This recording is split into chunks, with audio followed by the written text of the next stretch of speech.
Welcome to my YouTube channel learning with dignity. My name is Garima. आज हम इस video में करेंगे class 5th Hindi NCERT Rimjhim book का पाठ 8 वे दिन भी क्या दिन थे। इस पाठ के लेखक हैं आइजक असीमोव और उन्होंने भविष्य में यानी फ्यूचर में होने वाले तकनीकी बदलावों को बड़े मज़ेदार तरीके से और गंभीर रूप से इस कहानी में बताया है। घटना महत्वपूर्ण थी, वरना कुम्मी अपनी डायरी में उसे क्यों लिखती। तो जो घटना है वो काफ़ी इम्पॉर्टेंट है और लिखने वाली एक बच्ची है जिसका नाम है कुम्मी और एक इसमें लड़का भी है जिसका नाम है रोहित। और वो दोनों किस प्रकार भविष्य में हमारे आज के वर्तमान समय की बात कर रहे हैं उसके बारे में इस कहानी में दिया है। अपनी डायरी में उसने 17 मई सन 2155 की रात को लिखा, यानी ये घटना जो उसने अपनी डायरी में लिखी है वो आज से कई साल आगे की है। आज रोहित को सचमुच एक पुस्तक मिली है और कुम्मी ने अपनी डायरी में लिखा कि रोहित को यानी उसके दोस्त को एक किताब मिली है। वह पुस्तक बहुत पुरानी थी। कुम्मी के दादा ने बताया था कि जब वे बहुत छोटे थे तब उनके दादा ने कहा था कि उनके ज़माने में सारी कहानियाँ कागज़ पर छपती थीं और पढ़ी जाती थीं। यानी कुम्मी के ग्रैंडफादर को उनके ग्रैंडफादर ने बताया था कि जब वो पढ़ते थे तो उनकी जितनी भी बुक में स्टोरीज़ होती थी उनको प्रिंट किया जाता था और पढ़ा जाता था। और पुस्तकों में पृष्ठ होते थे, यानी बुक्स में पेजेस होते थे जिन पर स्टोरीज़ जो हैं वो प्रिंट होती थीं और हर पृष्ठ को पढ़ने के बाद उसको पलटना ज़रूरी होता था आगे पढ़ने के लिए। सारे शब्द स्थिर रहते थे, यानी कोई भी शब्द इधर का उधर नहीं होता था, चलते नहीं थे जैसे आजकल पर्दे पर चलते हैं। पर्दे पर यानी स्क्रीन पर। और इस समय के जो स्कूल हैं उनमें मॉनिटर पे सारी पढ़ाई होती है। रोहित ने कहा था कि कितनी पुस्तकें बेकार हो जाती होंगी, एक बार पढ़ी और फिर बेकार हो गई। अब तो हमारे टेलीविज़न के पर्दे पर यानी स्क्रीन पर ना जाने कितनी पुस्तकों की सामग्री आ जाती है।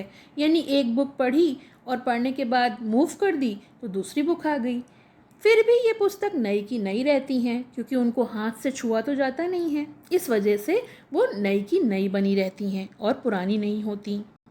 कुम्मी ने भी रोहित की हाँ में हाँ मिलाई। फिर पूछा, तुम्हें ये पुस्तक मिली कहाँ?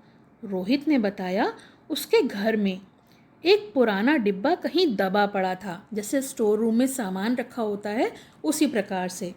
उसी को फेंक रहे थे तो उसमें ये पुस्तक मिली। इसमें क्या लिखा है? स्कूलों के बारे में लिखा है। स्कूल? कुम्मी ने प्रश्न किया कि ये स्कूल होता क्या है।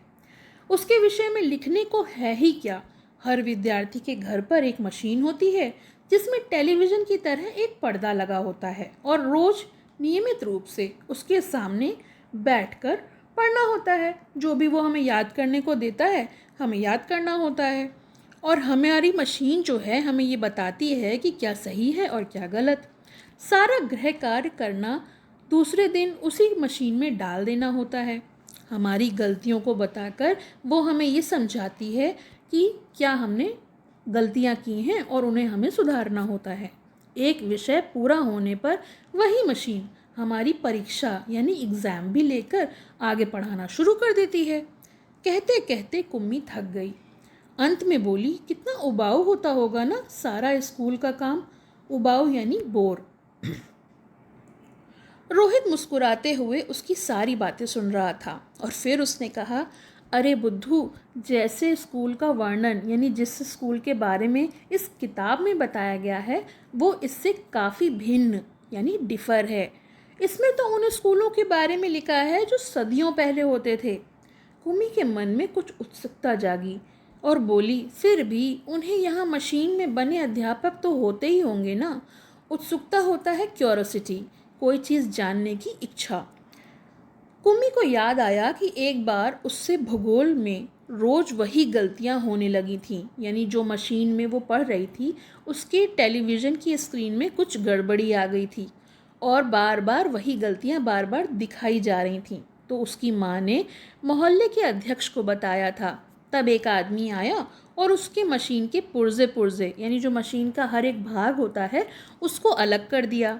तब उसने मन ही मन ये मनाया कि ये आदमी जो है इस बोर करने वाले अध्यापक को ठीक से जोड़ ना पाए, पुनः जोड़ ना पाए, तो हमेशा के लिए उसे इस विषय से छुटकारा मिल जाए। लेकिन उस आदमी ने मशीन को फिर से जोड़ दिया और उसकी माँ को बताया कि लगता है कि मशीन में भूगोल की चक्की का कुछ रफ्तार जो थी वो तेज हो गई थी, इसीलिए आपकी लड़की उसे समझ नहीं पा रही थी, उसके लिए मुश्किल हो गया था। मैंने अब इसकी गति को धीमा कर दिया है, इसलिए आशा है कि अब सब कुछ ठीक रहेगा। और कुम्मी को उसी समय भूगोल का सबक सीखने बैठना पड़ा, यानी जो क्लास थी ज्योग्राफी की वो अटेंड करनी पड़ी। मन ही मन उसने उस मशीनी अध्यापक को कोसा, उसे भूगोल अच्छी नहीं लगती थी। तभी रोहित ने कुम्मी के सोचने के सिलसिले को तोड़ा और बोला, हाँ, तब अध्यापक होते थे, मगर मशीन में नहीं, बल्कि या तो मेल होते थे या फीमेल, कोई स्त्री या फिर पुरुष। क्या कहा? कोई स्त्री या फिर पुरुष इतने सारे विषय हमें सिखा सकता है? ऐसा कैसे हो सकता है? तो रोहित ने कहा, क्यों नहीं, वह बच्चों को सारे विषय समझाते थे, गृह कार्य देते थे और फिर प्रश्न भी पूछते थे। अध्यापक बच्चों के घर नहीं जाते थे, बल्कि बच्चे एक विशेष भवन में एक विशेष स्थान पर पहुंचते थे जिसे स्कूल कहते थे। कुम्मी को अगला प्रश्न था, तो क्या सब बच्चे एक समय में एक ही जैसी चीज़ें सीखते थे? रोहित ने कहा, हाँ, एक आयु के बच्चे एक साथ बैठते थे, यानी जो एक क्लास में बच्चे बैठते थे उनकी उम्र लगभग एक ही होती थी। लेकिन माँ कहती थी कि मशीनी अध्यापक हर बच्चे की समझ के अनुसार पढ़ाता है, यानी जिसकी समझ कम है उसके अनुसार वो टीचर उसको समझाता है। फिर पुराने ज़माने में ये कैसे संभव होता था कि हर बच्चे को एक ही टीचर पढ़ाता था? तब वे लोग इस प्रकार नहीं करते थे।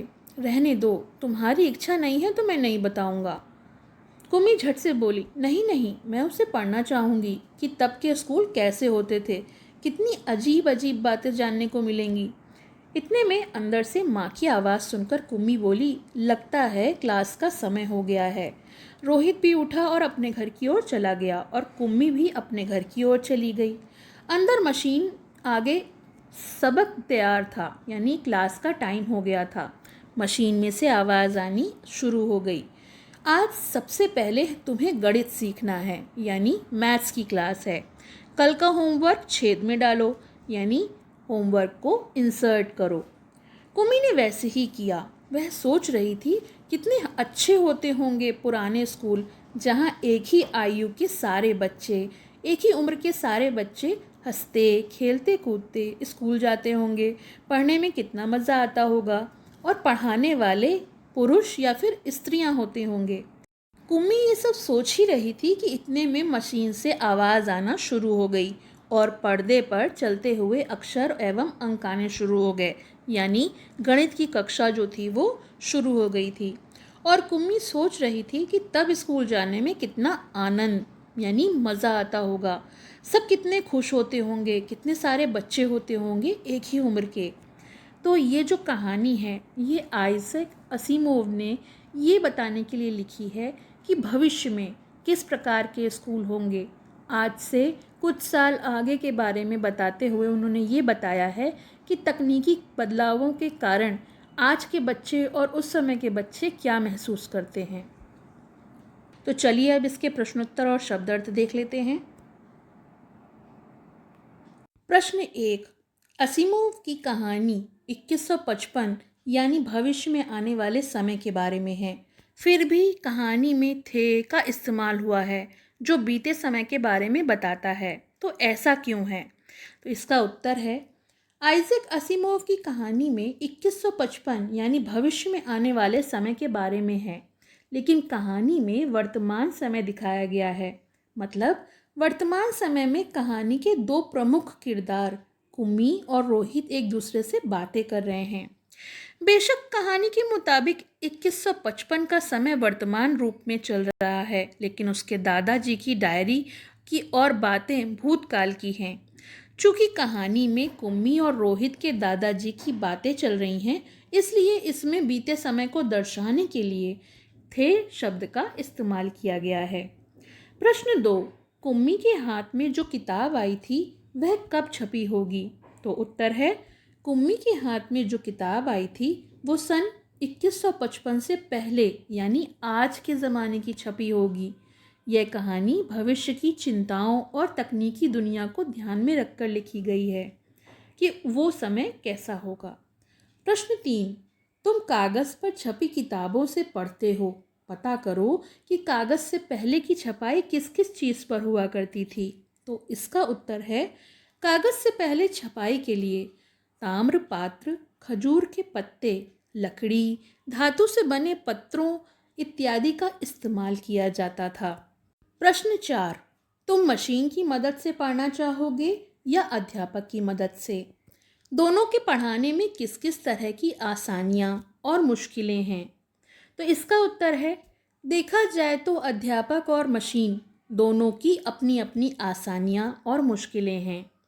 अध्यापक से प्रत्यक्ष पढ़ना ज़्यादा रोचक और जीवंत होगा।